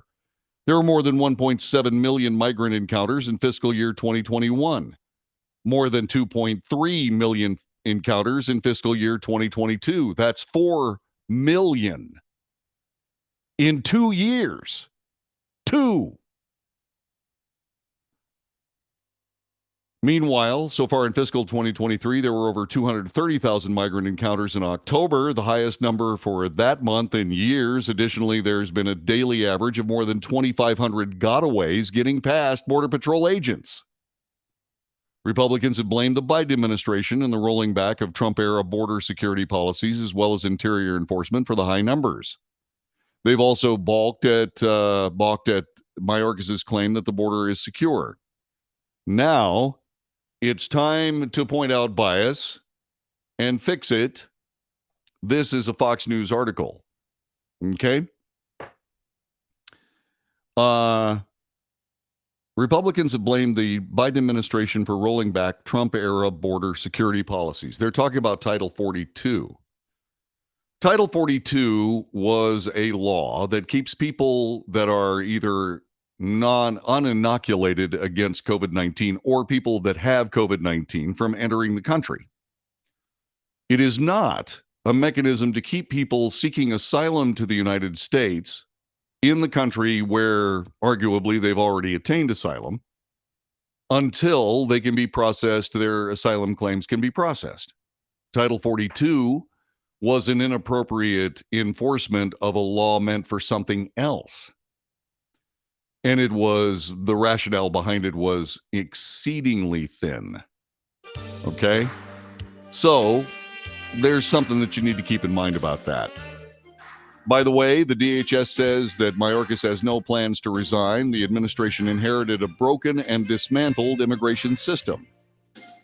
The administration inherited a broken and dismantled immigration system. From who? Who did they inherit it from? The immigration system may be broken, but they didn't inherit it from anybody. They have the immigration system they have. They need to enforce the laws. They don't. So they inherited a broken and dismantled immigration system, so they continued to perpetuate it? Really? These are the people responsible for our homeland security? Pass. This is the Wells Report. Back with more in just a moment.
This is the Wells Report. My name is John David Wells. Our telephone number is 817-379-2172. 817-379-2172. We will not be broadcasting tomorrow or Friday. The reason we're not broadcasting tomorrow is because Thanksgiving is my all-time favorite holiday. And I'm going to celebrate it with my family and my friends. And it is my hope that you're doing the exact same thing. And so, I will be taking tomorrow off. Then there's Black Friday. I've been informed by my wife and my son exactly what I will be shopping for on Black Friday. And so I will go out and accomplish my task because I can, fortunately. And so I hope that you're going to enjoy those 2 days. I'll be back on Monday, the following. And oh, by the way, in case you're looking for something fun to do, please join me at the Dream Tacos in Bedford, Texas on the 1st of December, because I will be fortunate enough to play again with the traditional blues band. I'm a drummer and I'll be playing drums, hopefully. Anyway, that being said, it is my sincere hope that you can join us if you can. People say, oh, you just didn't give us enough notice. Well, it is 1 week from now. 1 week. I'm asking for an hour or two of your time to go to a great taco place and enjoy the tacos and some fun music. Okay? I'd love to see you. It would be very, very good. Very, very good. Okay. So let's get back to the chat room here before we go any further. Kevin McCarthy, the Republican leader of the House of Representatives, according to Mark, has proved to be anything but a staunch conservative on many issues. Maybe he will change. I have my doubts. Yeah, me too. Let's see what else. Margie says they want illegals to invade our country. It's all done on purpose. Must be. Let's see. Mike says, yeah, the dismantled and broken immigration system that they inherited wasn't broken by Donald Trump. They didn't give the COVID jab to migrants because they want the migrants to replace those people that took the jab. Okay, that's a little conspiratorial, don't you think? Meanwhile, how many border walls could we have built for all the money that we sent to Ukraine? Great point. We need to close that border. That should be the noble mission of the Department of Homeland Security. Close the border. Close it. By the way, I did some research. I had heard from many different sources that some 300 people in the United States die of fentanyl poisoning every day. And so I went on a search and did the research myself. In point of fact, the research was wrong. 302 people die every day on average, and it's every 30 days. So every 30 days, 302 people die. This is according to DEA statistics. 302 people die every day because of fentanyl poisoning. Every 10 days, we equal the death toll. Actually, we beat the death toll of the 9/11 attacks. And that border's still open? Well, John David, most of the drugs come across in international ports of entry, which I would not close. That is not true. That's not based on any statistics. You know what that's based on? My eyes. I've seen it myself. I've been down there. Twice. I've served twice down there. Almost a year all told. I've been decorated for my work down there more than once. I've seen it with my own eyes. Most of the drugs coming into this nation have nothing to do with international ports of entry. And by the way, when they do come through an international port of entry, guess what happens? They get caught. By the way, it's pretty impressive when you start thinking about it, because they'll sacrifice a certain number of tons of drugs coming into the United States, including tons of fentanyl, in order to get the real haul across in other areas while the CBP is distracted. This is insidious. Every 10 days, we've got another 9/11 and the border's still open? Excuse me? Department of Homeland Security, my buttocks.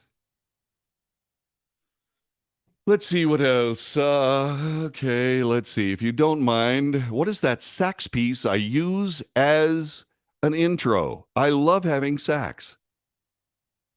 No, I'm sorry. I love sax music. Okay. The music that I play, and I explained this to Facebook the other day, the music that I play is actually music that is created for audio advertising producers. It is licensed music that is available to me because I'm part of the license.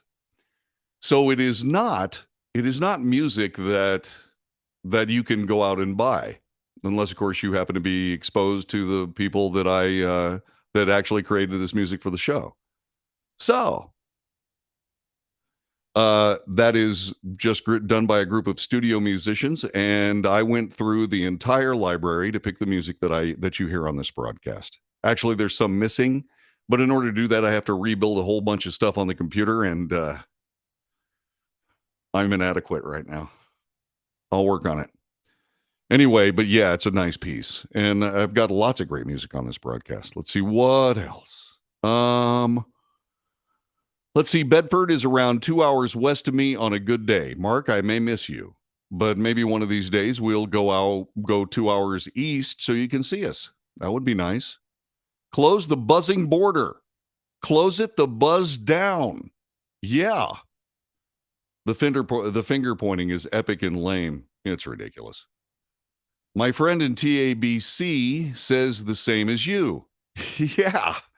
Yeah. Close the border. 3,000 Americans every day? Or excuse me, 3,000 Americans every 10 days? What are we waiting for? What are we waiting for? Saw the documentary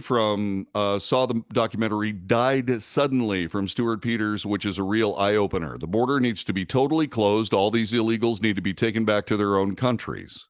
Well, I can see that. The border needs, yes, I can see that. And I think you're right. Okay, enough about that. Let's talk about Thanksgiving. My favorite holiday. My all-time favorite holiday. It's wonderful. First, a bit of history. Thanksgiving is a national holiday celebrated on various dates in the United States, Canada, Grenada, St. Lucia, and Liberia. It began as a day of giving thanks for the blessings of the harvest and of the preceding year. Similarly named festival holidays occur in Germany and Japan. Thanksgiving is celebrated on the second Monday of October in Canada and the fourth Thursday of November in the United States, and around the same part of the year as other places. Although Thanksgiving has historic roots in religious and cultural traditions, it's long been celebrated as a secular holiday as well. Prayers of thanks and special Thanksgiving ceremonies are common among most religions and after harvests and at other times of the year. The Thanksgiving holiday in North America is rooted in English traditions dating from the Protestant Reformation. It also has aspects of a harvest festival, although the harvest in New England occurs well before the late November date on which modern Thanksgiving is celebrated. In the English tradition, the day of Thanksgiving and special Thanksgiving religious services became important during the English Reformation in the reign of Henry VIII. Before 1536, there were 95 church holidays plus 52 Sundays. People were required to attend church and forego work.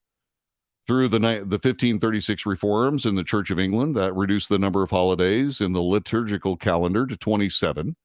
The Puritan Party in the Anglican Church wished to eliminate all church holidays apart from the weekly Lord's Day, including the evangelical feasts of Christmas and Easter. The holidays were to be replaced by specially called days of fasting and days of Thanksgiving in response to the events Puritans viewed as acts of special providence. Unexpected disasters or threats of judgment from on high called for days of fasting. Special blessings viewed as coming from God called for days of thanksgiving, which were observed through Christian church services and other gatherings. For example, days of thanksgiving were called following the victory over the Spanish Armada in 1588 and following the deliverance of Queen Anne in 1605. An unusual annual day of Thanksgiving began in 1606 following the failure of the gunpowder plot in 1605 and developed into Guy Fawkes Day, November 5th. Days of fasting were called on account of plagues in 1604 and 1622, drought in 1611, and floods in 1613. Annual Thanksgiving prayers were dictated by the Charter of English Settlers upon their safe landing in America in 1619 at Berkeley 100 in Virginia. And so in the United States, the annual holiday Thanksgiving tradition is documented for the first time in 1619 in what is now called the Commonwealth of Virginia. 38 English settlers aboard the ship Margaret arrived by way of the James River at the Berkeley 100 in Charles City County. That happened December 4th, 1619. The landing was immediately followed by a religious celebration, specifically dictated by the group's charter from the London Company. The charter declared that yearly and perpetually kept holy days of thanksgiving to Almighty God would be celebrated. Since the mid-20th century, the original celebration has been commemorated there annually at present-day Berkeley Plantation, the ancestral home of the Harrison family of Virginia. The more familiar Thanksgiving precedent is traced to the Pilgrims and the Puritans who emigrated from England in the 1620s and 1630s. They brought their previous tradition of days of fasting and days of Thanksgiving with them to New England. The 1621 Plymouth, Massachusetts Thanksgiving was prompted by a good harvest. The Pilgrims celebrated this with the Wampanoags, there we go, a tribe of Native Americans who, along with the last surviving Patuxent, had helped them get through the previous winter by giving them food in times of scarcity in exchange for an alliance and protection against the rival Narragansett tribe. Where did things go so dramatically and drastically wrong? Several days of Thanksgiving were held in New England history that have been identified as first Thanksgiving, including Pilgrim holidays in Plymouth in 1621 and 1623, a Puritan holiday in Boston at 1631. According to historian Jeremy Bangs, director of the Leyden American Pilgrim Museum, the Pilgrims may have been influenced by watching the annual services of Thanksgiving and for the relief of the siege of Leyden in 1574 while they were staying in Leyden, now called 3 Oktoberfest. Leyden's autumn Thanksgiving celebration in 1617 was the occasion for sectarian disturbances that appeared to have accelerated the Pilgrims' plan to emigrate to America. The traditional turkey dressing thing traces back to the Pilgrims because there were lots of turkeys in them there hills, and that's what they ate, and turkey is delicious. It's absolutely fantastic. And so, Thanksgiving, that's tomorrow. We stop and thank God for all of the things given us. Notice I didn't say Christian God or Jewish God or Islam God or any particular versions of God. I just said God. The monotheism of the United States and the founders of the Constitution of the United States sort of gave us that tradition, one I wish we'd spend more time observing. And so what are you going to do for Thanksgiving? First, what are you thankful for? I am thankful for being here. I am thankful for my deployment down to the border and the things it taught me, both good and bad. I'm thankful for the people that have hung with this broadcast, even though arguably I walked away from a network radio broadcast and my job at a radio station to serve the state of Texas. That doesn't make me noble. And while many people have pointed out that not being a native Texan means that I'm not actually a Texan, I will claim as much of Texas as was bestowed on Sam Houston and Davy Crockett, whose footsteps in which I follow. In fact, when I moved from Nevada to Texas, I wore the hat that had the famous Davy Crockett quote when he left Tennessee. You may all go to hell, and I will go to Texas. I'm here. I'm home. This is my place, and I will keep to it. But in doing so, I had to start completely over with the Wells Report, and it's working. Let's hope it keeps working, because I'd love to keep doing this broadcast. So that's what I'm thankful for. What are you thankful for? Let me know. I'll read them on the air. This is the Wells Report, back in just a couple of seconds.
This is the Wells Report. My name is John David Wells. What are you doing for Thanksgiving?